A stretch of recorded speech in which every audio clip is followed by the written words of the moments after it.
Assalamualaikum warahmatullahi wabarakatuh. Berkenaan dengan lahirnya negara Israel, secara umum masyarakat dunia berpendapat bahwa negara Israel diciptakan melalui sebuah konspirasi pihak Barat dan bangsa Yahudi.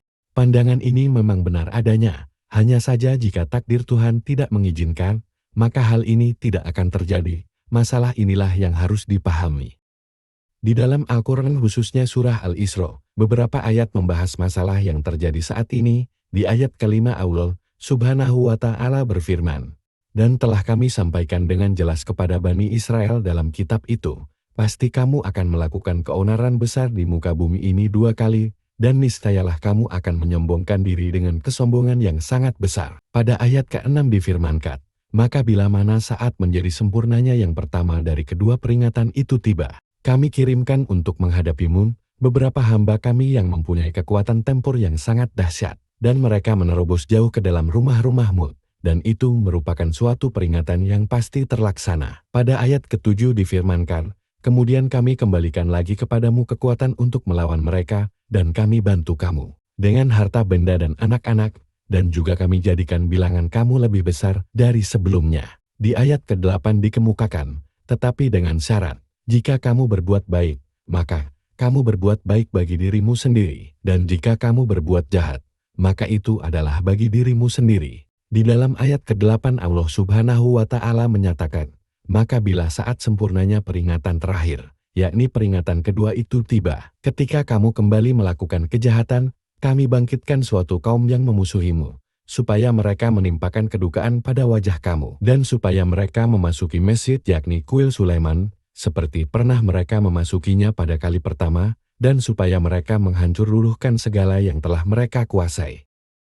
Kedua janji tersebut telah terpenuhi dan dicatat di dalam sejarah, namun ada hal yang ketiga yang terdapat dalam surah ini, seperti dikemukakan dalam ayat selanjutnya. "Boleh jadi kini Tuhanmu akan menaruh kasihan kepadamu, tetapi jika kamu kembali kepada perbuatan jahat, kami pun akan kembali menimpakan hukuman, dan ingatlah, kami telah jadikan neraka sebagai penjara bagi orang-orang kafir."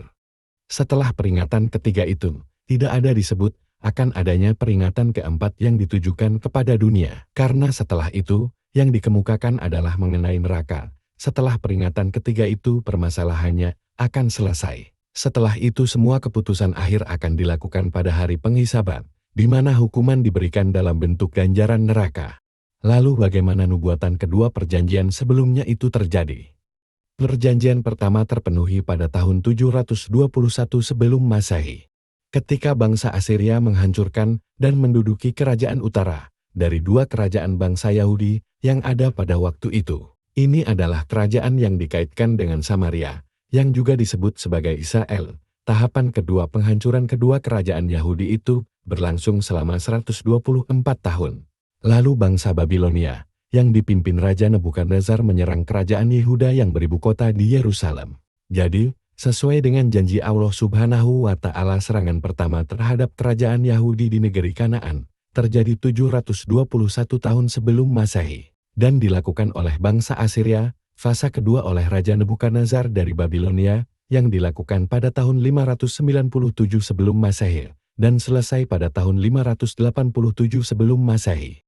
Dalam kedua kejadian itu, kekuatan bangsa Yahudi mengalami hantaman luar biasa, tetapi pada fase kedua itulah mereka menjadi benar-benar hancur luluh. Tidak terbilang jumlah umat Yahudi yang ditawan dan dibawa oleh Raja Nebukadnezar ke negerinya sebagai tawanan perang. Di antara mereka yang ditawan tersebut, terdapat Nabi Yehezkiel. Kisah ini terdapat di dalam Bible Kitab Yehezkiel. Menurut kitab itu, bahwa hukuman yang ditimpakan kepada bangsa Yahudi adalah karena kedua kerajaan tersebut sudah berperilaku seperti pelacur yang menjual diri mereka kepada siapa saja, bertindak tanpa rasa malu, dan meninggalkan kedekatan mereka dengan Tuhannya. Dalam kitab Yehezkiel itu, digambarkan suatu ilustrasi yang menakutkan serta dikemukakan bahwa hukuman tersebut sesuai dengan yang telah dijanjikan, dan Tuhan telah memutuskan hubungan dengan mereka serta berfirman, "Aku akan menghakimi engkau seperti orang menghakimi perempuan-perempuan yang berzina dan yang menumpahkan darah, dan aku akan melampiaskan atasmu murka dan cemburuanku." Raja Nebukadnezar membawa mereka semua dari negeri mereka sebagai tawanan, dan meluluh lantakan kuil Sulaiman menjadi rata dengan tanah. Kemudian pada sekitar tahun 553 sampai dengan 551 sebelum Masehi, dengan bantuan Nabi Yeskiel dilakukan kontak dengan bangsa Persia. Lalu mereka bekerja sama dan meminta bantuan bangsa itu, dan kejadian mengenai Harut dan Marut yang kita baca dalam Al-Quran ada di periode ini. Dan hasilnya adalah 48 tahun setelah serangan penghancuran Raja Nebukadnezar ke Yerusalem, di mana raja itu menghancurkan secara total kota dan tanah Palestina. Umat Yahudi kembali ke tanah yang dijanjikan tersebut berkat bantuan bangsa Persia. Hal ini terjadi pada tahun 539 sebelum Masehi. Dengan bantuan Raja Sirus, bangsa Yahudi kembali dan menetap di Yerusalem. Mereka tinggal di tanah itu kembali selama beberapa ratus tahun kemudian, lalu sebagaimana juga dinubuatkan dalam beberapa kitab. Kedua kota itu kembali menjadi pelacur dan kembali mengerjakan kejahatan sehingga mereka dihukum kembali oleh Tuhan. Sesuai dengan gambaran yang diberikan Al-Quran, ditakdirkan bahwa bangsa ini akan 2 kali membuat kekacauan di bumi, dan 2 kali mereka memberontak terhadap Tuhannya. Kejadiannya pun seperti itu pula. Awalnya mereka menciptakan kesemrawutan di tanah tersebut, kemudian datang bangsa lain, lalu mereka memberontak terhadap bangsa pendatang tersebut, dan mereka pun dihancurkan oleh bangsa pendatang tersebut. Penghukuman yang kedua datang ketika Raja Romawi bernama Pompei menaklukkan Yehuda pada tahun 63 sebelum Masehi. Saat itu Yerusalem dihancurkan dan penghancuran tersebut baru selesai pada tahun 132 Masehi. Hadrianus adalah salah seorang maharaja besar dari kerajaan Romawi, kedudukannya sangat luar biasa di antara raja-raja Romawi. Kekuasaannya terbentang dari Inggris sampai Afrika dan tepian sungai Efrat di Syria. Ia juga pernah mengunjungi Inggris. Di bagian utara Inggris ia membangun tembok besar mirip tembok raksasa Cina. Panjangnya mencapai 120 km. Saat bangsa Yahudi memberontak, Hadrianus memanggil pulang jenderal yang waktu itu menguasai Inggris dan dikirim untuk meredam pemberontakan tersebut. Jenderal ini sangat terampil dan berhasil memadamkan pemberontakan pada sekitar 132 Masehi. Lebih dari 500.000 Yahudi dibunuh olehnya. Dan kuil mereka diratakan dengan tanah. Dengan demikian kuil Sulaiman 2 kali dibangun dan 2 kali dihancurkan. Setelah semua itu terjadi maka Allah Subhanahu wa Ta'ala berfirman, boleh jadi, kini Tuhanmu sekali lagi akan menaruh kasihan kepadamu. Dengan kata lain, setelah terpenuhinya 2 nubuatan dan 2 kehancuran tersebut, bisa jadi Allah Subhanahu wa Ta'ala masih juga berbelas kasihan kepada kalian. Kapan dan bagaimana semua itu akan terjadi, dikemukakan di bagian akhir surah Bani Israel. Ayat ini berkaitan dengan periode masa Rasulullah Shallallahu Alaihi Wasallam, di mana dikatakan bahwa santunan Allah Subhanahu wa Ta'ala tersebut akan terjadi di akhir era Rasulullah Shallallahu Alaihi Wasallam dan di masa pengikut beliau. Hal ini tercatat dalam surah Al-Isra ayat 105 di mana Allah Subhanahu wa Ta'ala berfirman, "Kami berkata kepada Bani Israel, tinggallah di negeri yang dijanjikan itu, dan apabila janji mengenai akhir zaman tiba waktunya, akan kami himpun kamu semuanya dari antara berbagai bangsa. Jadi ketika tiba masanya tentang janji yang ketiga maka kalian akan dikumpulkan dari seluruh dunia untuk dibawa ke negeri ini."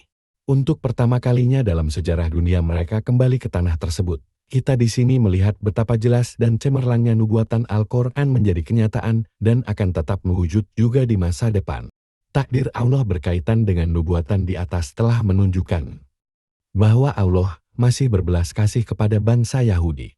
Antara lain juga karena penderitaan mereka di tangan kaum Nazi Jerman. Tuhan sudah memutuskan bahwa penderitaan mereka sudah cukup, agar sekarang mereka insyaf dan memahami pelajaran ini. Mereka telah dimaafkan dan diberikan tanah kediaman kembali. Kekuatan umat muslim tidak akan bisa mematahkan dominasi mereka. Karena dari ucapan Rasulullah Shallallahu Alaihi Wasallam, kita mengetahui akan ada kekacauan yang muncul di Laut Sempit antara Irak dan Syria, yang akan menghabiskan seluruh airnya. Laut yang dikemukakan dalam hadis Rasulullah Shallallahu Alaihi Wasallam berada di Israel, dan disebut sebagai Laut Tabria, atau Danau Tiberias, atau Danau Galilea.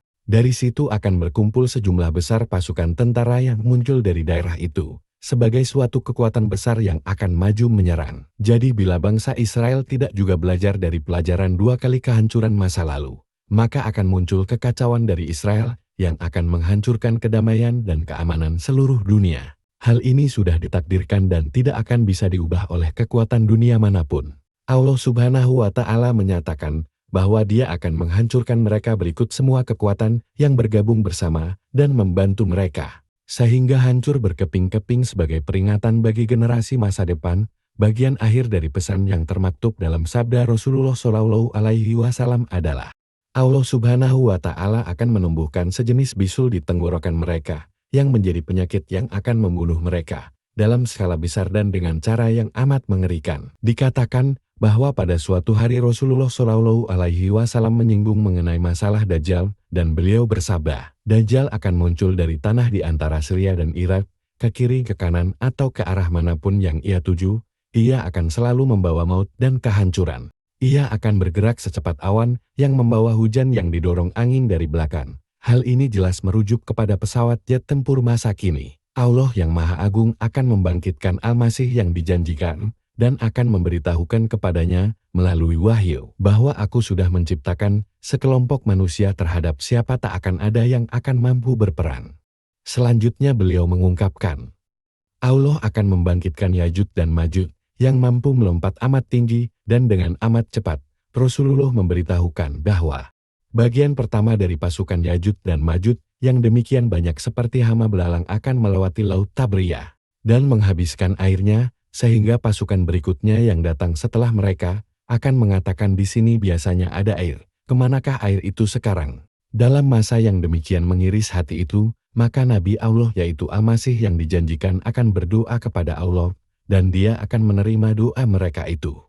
Hal ini sejalan dengan sabda Rasulullah Shallallahu Alaihi Wasallam di dalam hadis Muslim Kitabul Fitan bab Sikrut Dajjal, di mana Rasulullah Shallallahu Alaihi Wasallam bersabda, dan Dia akan menumbuhkan bibit penyakit di leher Yajud dan Majud yang akan mengakibatkan kematian cepat pada mereka dalam jumlah yang amat besar.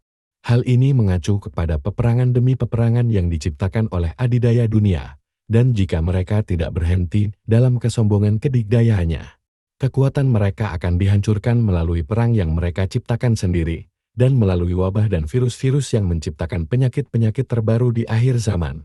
Dengan demikian, walaupun masalah hancur atau tetap eksisnya Israel, akan ditentukan oleh kekuatan samawi. Jika elemen pecinta damai di antara bangsa Yahudi bisa mengatasi unsur Zionis ekstremis, dengan memangkas kuku-kuku fitrat pembalasan dendam mereka, serta sebagai bangsa mereka bisa bertindak berdasarkan keadilan, atau yang lebih baik, atas dasar kasih sayang, maka sebagaimana juga yang dijanjikan dalam Al-Quran, bahwa Allah Subhanahu wa Ta'ala akan memperlakukan mereka dengan rahmat-Nya. Begitu juga umat muslim agar memperlakukan mereka dengan baik, mereka harus selalu berperilaku yang sebagaimana dicontohkan oleh Rasulullah Shallallahu Alaihi Wasallam. Bagi umat muslim bukanlah pembalasan dendam yang dikedepankan, karena Islam lebih kepada pengampunan dan belas kasihan. Nubuatan samawi tidak bisa disingkirkan melalui kecerdikan manusia. Kalau mau dihindari maka hal itu hanya bisa melalui pertobatan dan meminta pengampunan, serta merubah perilaku. Jika semua ini bisa dilaksanakan maka pengampunan Allah akan mengatasi kemurkaannya, yang akan menghindarkan atau membatalkan hukuman yang telah ditakdirkan.